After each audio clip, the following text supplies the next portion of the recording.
with Mindy and Ruth.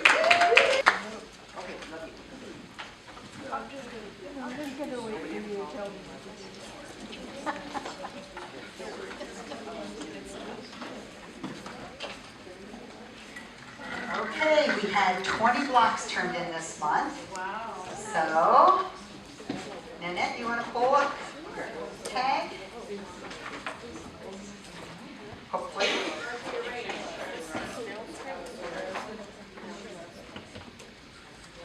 No, it was framed sawtooth star, I believe it was called. 440448. 440448. 448. Okay. So 20 blocks. Okay, for the people who are new, block of the month, each month right now, I'll present a new block. And it'll come with the instructions on how to make it. You'll find the instructions out on GroupWorks. I'm going to do a little demo for this month's block of how to make it, and you'll find the instructions on GroupWorks. Then at next month's meeting, you'll bring in your block and put it in the box and get a raffle ticket. And if your ticket is drawn, then you get all of the blocks to go make a quilt. So, okay, next month's quilt is a Dresden plate. So if you've never made one and you're like, oh my God, I can't do that, I'm going to show you just how easy it is. It's 100% done on a sewing machine. Yeah, stop talking. These are my samples that I did. And I did these 3 in one day, and I was testing out the pattern, making sure everything was correct, correcting the pattern because everything wasn't correct. The pattern includes a template for you to print out, but we also have quite a few. Okay.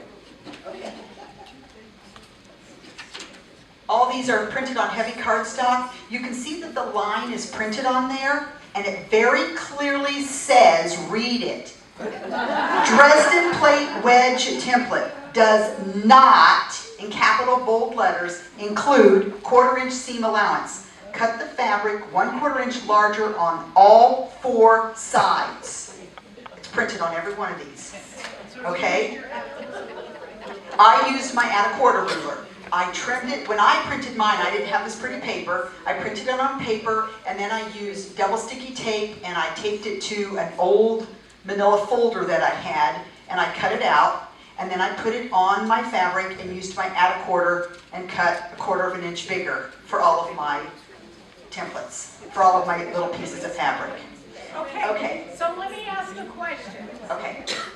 So, not that I would have this question, but so I'm going to cut out here, right?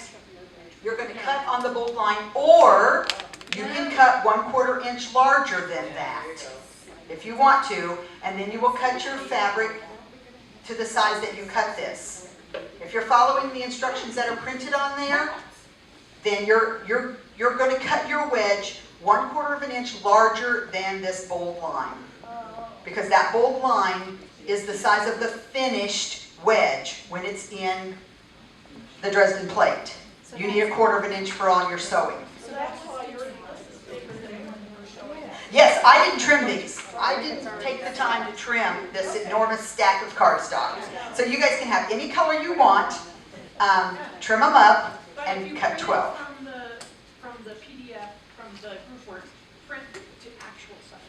Yes, if you print from the pattern that will be out there on GroupWorks, which also is hard-coded in there, that message will print on your pattern when you print it.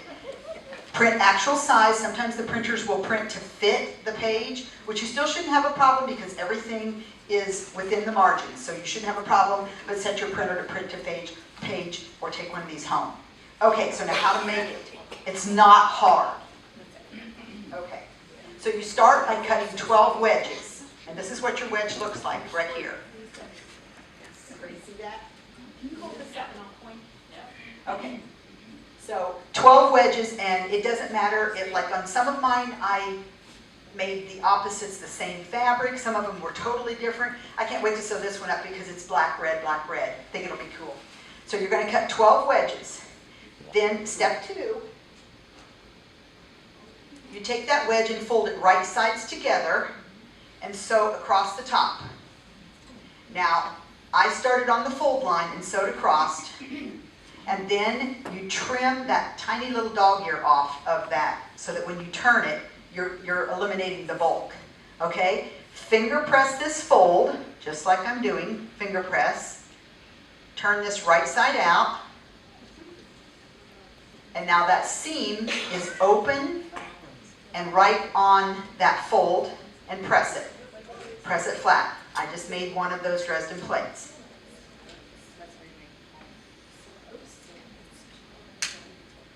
And now all 12 of them look like this. Nice, crisp. How easy was that? Super tiny seam. Now you're going to take them, lay them out in whatever fashion you want, and right sides together. You're going to sew right down this side. It's really important to start here on this seam and sew to the raw edge. This is the most important part of your Dresden plate, that when it's done, those parts meet. It doesn't matter if you accidentally cut this a little longer or a little shorter. You don't want your Dresden plate to end up like that. Okay, so start on that edge, sew them together. I sewed all the 2s together, then I sewed the sets of 2 together into 4, and then the 4s together. There's 2 sewn together, and just keep going until you get the whole ring sewn together. For the center, you can use anything that's a 2.5 inch circle. I happen to have a 2.5 inch little circle ruler, but use whatever you have. 2.5 inch circle. You cut a piece of fabric and a piece of single-sided adhesive interfacing, like you'd use to stabilize a t-shirt quilt. And then right sides together, put that stabilizer on there and sew your 1/4 inch seam. Trim the seam like you do to eliminate the bulk, and make a little slit just in the interfacing part of it, not in your black, not in your center part. Then you can turn that right side out and use your purple thing or your finger or whatever you have to smooth those sides out so that you have a nice little circle. And I've also found that it helps if you shorten your stitch length when you do that, so that you get a smoother circle. And when you turn all that out, you put it right on the center of your circle and press it in place. I think I didn't bring it up here, but the backing that you're putting the whole thing on, cut a 12.5 inch square of your background fabric, cut a 12 inch square of the single-sided fusible interfacing, and fuse that to the back of your, to the back of this background. The reason that you want to do that, when you are appliquing something, depending on your tension, you can get a draw up, and you want it to stay nice and flat. So if you've put interfacing on this fabric, then everything will stay nice and flat. So you've got your ring staying, oh, one little quick thing, fold it like this to get your center point, you know, nice and neat. And then lay your plate there however you want it, fuse your center on it, and then applique it on. Use whatever stitch you want to applique it on. I used a buttonhole stitch. And the first one that I didn't really like the stitch after I did it. I thought it was a little too close, a little too tight. So the second one I did, I used a different stitch, which was a little bit further apart. I liked it. And then the third one, I used a contrasting thread. There's no right or wrong. Just use, I mean, if you prefer a satin stitch, maybe you do that with a lot of applique. Go ahead and use a satin stitch. So, super simple.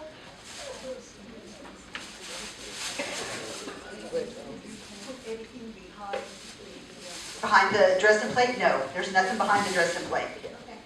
Only there's that little bit of interfacing in the circle and behind the whole 12 inch square, 12.5 inch square. Mm-hmm. When you sew the Dresden, do you sew from I started like right here. And, no, I'm talking about when you're sewing them together. Do you start from the point when you're sewing the 2 together there and then sew down? Yep. Okay. When you're sewing Okay. These two pieces together, that's important, and it's in the instructions to start at this edge, and so to the raw edge, Right, so that okay. you'll get a nice, even point. That's what I always heard. right there. That you started at the top and didn't Yep, start at and the that's in the directions to start here, with an arrow that even says, start here. I've learned how to do that in my little software. bottom. Wow. So, the directions will be on GroupWorks. Yep. Any questions? I hope everyone does it, because maybe, if we get enough blocks turned in, we can have 2 winners. 2 people can have a Dresden plate. I will not be at Sit and Stowe. Okay. The bed and breakfast opens on Thursday, and I'll have guests until just about the end of April. Okay. Thank you. Oh, and should we just pass them? Okay. Leave them at the front. We'll put them on the table at the front so you guys can grab them as you walk out.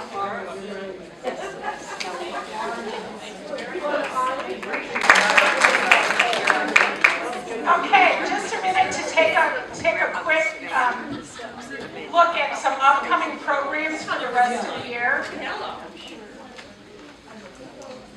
On March, you guys can get them up front. In March, we're going to have a 5x5 program, and that's where we have 5 of our members come and tell us about their quilting journey, which is really wonderful. It's going to be Judy Viviano, Edie, Nora, Judy Russell, and Mindy Skinner, so we look forward to that.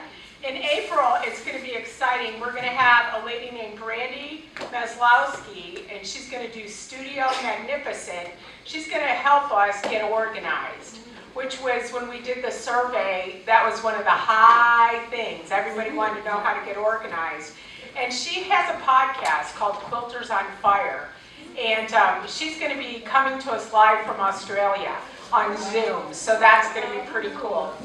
In May, we're going to have All About Thread. Alyssa from Oceans of Thread will be coming.